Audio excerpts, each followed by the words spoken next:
Okay, so we're going to go through the November 2025 maths paper. Okay, so I'm going to do, in this section, I'm going to do the first 5 questions, okay?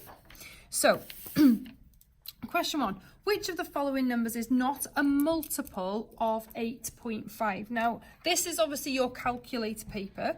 A multiple is a number in its times tables.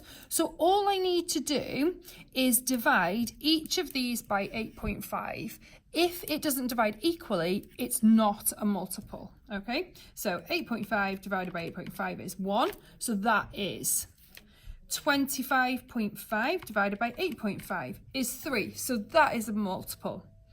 76.5 divided by 8.5 is 9. So that is 93.5 divided by 8.5 is 11. So in theory, this last one should be the one that's not a multiple and correct because it doesn't go in equally. Okay. Part B, which of the following numbers is both a factor of 320 and a square number?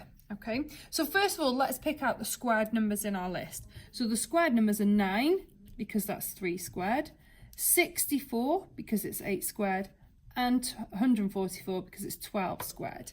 So one of these divides into 320, because it's a factor. So 320 divided by 9 doesn't go, so that's not the factor. Let's try 64. So 320 divided by 64, 5. So that is our number that is the factor and a square. Okay, next question. Calculate 7/9 of 100. Give your answer correct to the nearest whole number. Okay, let's do the calculation first. So the word of, you know, means times. So in your calculator, you're going to write 7/9 times 100. Okay. So we use a fraction button, 7/9 times 100, and I've got the answer 77.77 recurring. If I want to round it to the nearest whole number, it would be 78. You will get a mark for doing that extra part there, okay? Right, the last part on this page. So, divide 3,900 minutes by 4 and give your answer in hours and minutes. Okay, so let's first of all divide it by 4. So 3,900 divided by 4. Okay, so it gives me 975.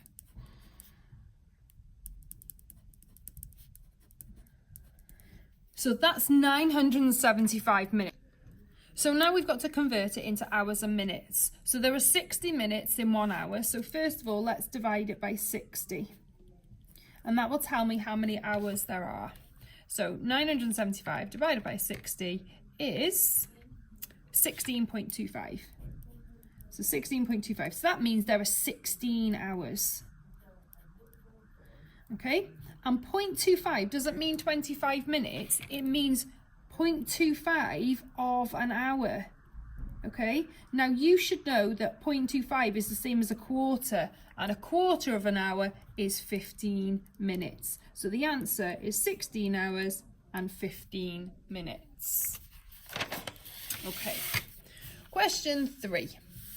Write 1.5 centimetres, 0.01515 metres and 15.1 millimetres in ascending order. So it tells you down here that that's smallest to greatest. And it does say you must show all your workings, so you've got to show the conversions. Now, you need to convert them all into the same thing.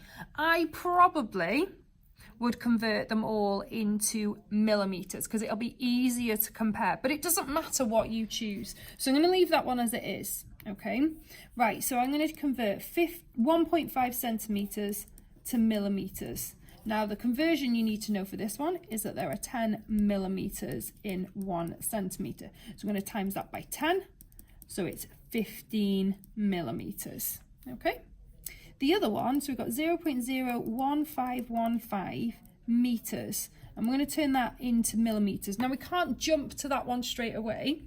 First of all, we're going to change our metres to centimetres.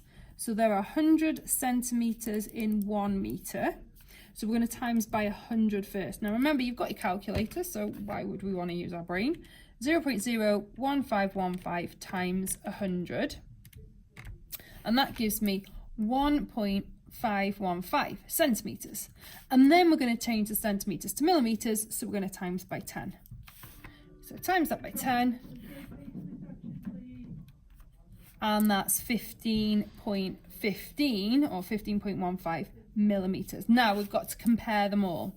So we've got the first one, which is 1.5 centimetres, is 15 millimetres. We've got 15.15 millimetres, and we've got 15.1 millimetres. So in order, smallest is going to be this one. Now it doesn't matter if you write the converted one, but I'm going to put the original. So it's a 1.5 centimetres. Then the middle is this one. So it's 15.1 millimetres, and the biggest one is our 0.01515 metres. Make sure you show all your workings. Okay, question 4. So this is our OCW questions. This is where you need to make sure you do all of your workings, okay, and show your communication and write things down that you think are important, but don't write an essay. So it says, in the diagram below, ABC is a triangle and BCD, so this here, is a straight line. Calculate the size of angle X. Okay, so we're going to have to unpick what we need to know. So to work out angle X, I need to work out this angle here because I know that they add up to 360. Okay, to work that one out, I'm going to have to use the triangle. So I'm going to need to know that angle and that angle. Okay, now I can work these two out because I've got information around them. Okay, so when we're labeling, you don't have to be able to label it like these, okay, but it is good. So if I was doing this one, I would say angle BAC. So you follow the path, but you could write angle A if you're not sure, and that would give you the extra marks. It's fine. Okay, so angle A is 360, take away 320, which is 40 degrees. Okay, you could write here angles in a full turn if you wanted to. Okay, right, so we know that this one is 40. Then we're going to look at this one here. These are on a straight line. So angle C, we're going to do 180, take away 150. So let's put there angles on a straight line. Okay, so that equals 30 degrees. So this one is 30. Okay, now we're going to work out angle B, and we're going to say it's because of angles in a triangle. So angle B, so we're going to do 40 plus 30 is 70. And then we're going to do 180, take away 70 is 110. And this 180 comes from angles in a triangle. Okay, notice how all the way through I've put degrees. I didn't put it there, but we will. Okay, so degrees all the way through, so showing our units. Right, so now I know that this is 110 because these two add up to 360, so I'm going to put here angle X is 360, take away 110, which is 250 degrees, and this is our full turn fact. Okay, nice, easy 6 marks for angles on that one. Okay, question 5. Okay, Malik writes a positive whole number on his card, on a card. Here are 3 clues to help you work out the number on that card. So clue 1, half of the number is between 10 and 15 inclusive. Clue 2, the square root of the number is less than 5. And clue 3, the number is a multiple of 2 but not a multiple of 4. What number is on Malik's card? You must show your workings. Right, now this is only worth 2 marks, but there's a lot of space here to do your workings out. So what I'd be doing is, I'd be looking at clue number 1.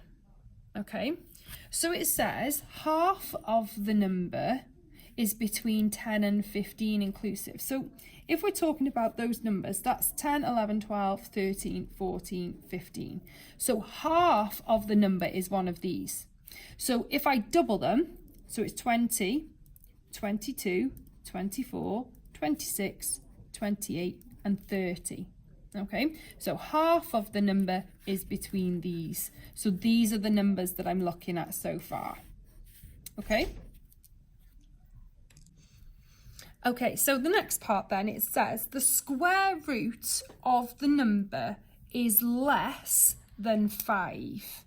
Okay, so I know it's got to be one of these numbers over here because 25, the square root of 25 is 5. Okay, so the square root of the number is less than 5, so it's going to be one of these now. So we're left with 20, 22 and 24. Okay, the last clue, the number is a multiple of 2. Well, they're all multiples of 2, but it's not a multiple of 4. Now that means it's not in the 4 times table. So if I think about my 4s, 4, 8, 12, 16, 20, 24. So it's not 20 and it's not 24. So the answer is, 22. Okay. Question 6. Calculate the square root of 57.9 over 1.5 cubed plus 7.9 squared. This is really straightforward. This is one of those questions that you should get 2 marks on. And you literally type in your calculator what it says. So square root 57.9 over 1.5 cubed. So it's this button here for cubed. Okay. And then make sure you use your arrows to come out of the fraction plus 7.9 squared. What I like to do at this point is I like to write some of the answer down. Okay, so I'm going to write 64.6645. Okay, then I'm going to round. Give your answer correct to 1 decimal place. So you get 1 mark for this and 1 mark for your final answer. 1 decimal place means my cutoff is going to be there. So it's 64.6 it makes it round up, so it changes to 7. Question 7. So solve a over 3 equals 7.5. So this is where we need to figure out the unknown value. So something divided by 3 is 7.5. So we do the inverse of divide. So we're going to multiply each side by 3. Okay, so a equals 7.5 times 3, and it gives me the answer of 22.5. So 22.5. Okay, B. Simplify 2t times 3t. So this one you wouldn't be able to do on your calculator, okay? But what you can do is I do the numbers and the letters separately. So 2 times 3 is 6. T times t is t squared. It's only worth 1 mark, so it shouldn't be too tricky. Okay,